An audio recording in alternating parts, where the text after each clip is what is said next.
Tak co si myslíte, o čem jsou agilní metody? Co je ta hlavní message, kterou by se tady ty lidi všichni měli odníst?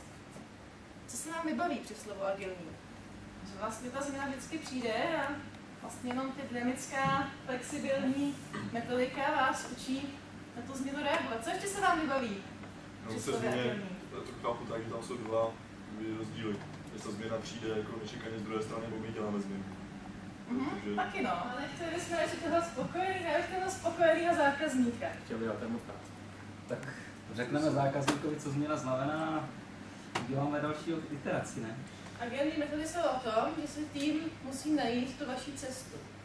Když budete mít dva agilní týmy ve dvou firmách nebo i v rámci jedné firmy, nemusí mít ten proces úplně stejný. Musí si ho nastavit tak, aby jim vyhovoval. A jak na to přijde, ono za začátku něčím začnou, já jim právě obvykle radím ty 2 týdny, ale zároveň, jak Jan říkal, můžete se to kdykoliv změnit. Něčím začněte, zkuste se to v té jedné iteraci, podívejte se zpátky, jak se vám to líbilo, jestli se vám to líbilo nebo nelíbilo. Když se vám to nelíbilo, tak to změňte. No a o tom jsou v principu agilní metody. O té změně. Dneska si budeme hodně hrát, budeme si hodně zkoušet věci a bude to takový jako interaktivní, takže stavili jste stavební materiál. Zákazník vám potom řekne nějaký zadání, co chce, abyste postavili. Tak, budeme dělat 3 iterace po 10 minutách. To znamená, 10 minut budete mít volnost tvořit, stavět, cokoliv dělat, co se vám zrovna bude zdát docela dobře. Během té iterace můžete poslat jednoho zástupce z toho týmu, ať se přijde zákazníka zeptat na jednu otázku. Tak zdání. Já bych chtěla vysokou budovu, na jejímž konci je jedno celý marshmallow. A to vám stačí, ne? Kolik toho máme? Vysokou budovu? To znamená co nejvyšší?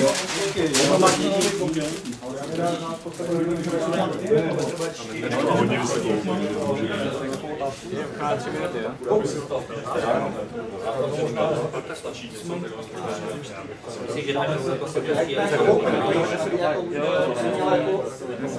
On se to nějak vytáčí. On se to stýčí.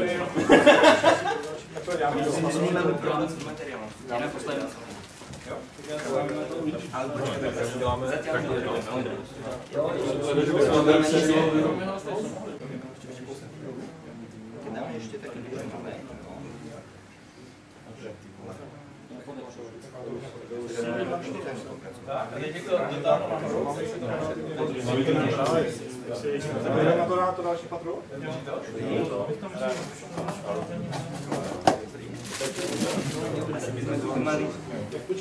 Nejde na čas.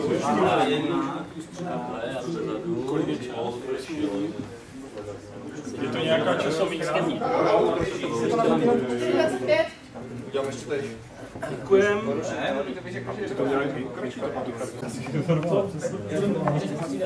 Dopadá nám čas, musíme dát nahoru to, co máme. Nemáme, nedrží to samo o sobě, takže to?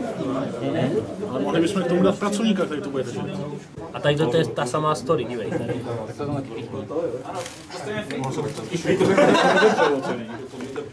To je naše stavba, náš koncept. Rozhodovali jsme těsně před ukončením, jestli máme stavbu zakončit sami, bez vás, nebo jestli necháme vás poklepat finální kámen. Zadání jsme splnili, celé marshmallow je nahoře, toto je to nejvýš, ale pro vás jsme si dovolili připravit tady ještě věžičku speciální, která za vaší přítomnosti oslaví fanfár a navýší celou stavbu ještě o 1 patro. Fanfáru. Jo, by to země třeslo. Nebo to nám tady chodí pořád s kamerou. Jo. Taky. Padá nebo padáme? Dejte ruce pryč. Padáme. Tada. Vážený zákazníku, toto je vaše stavba.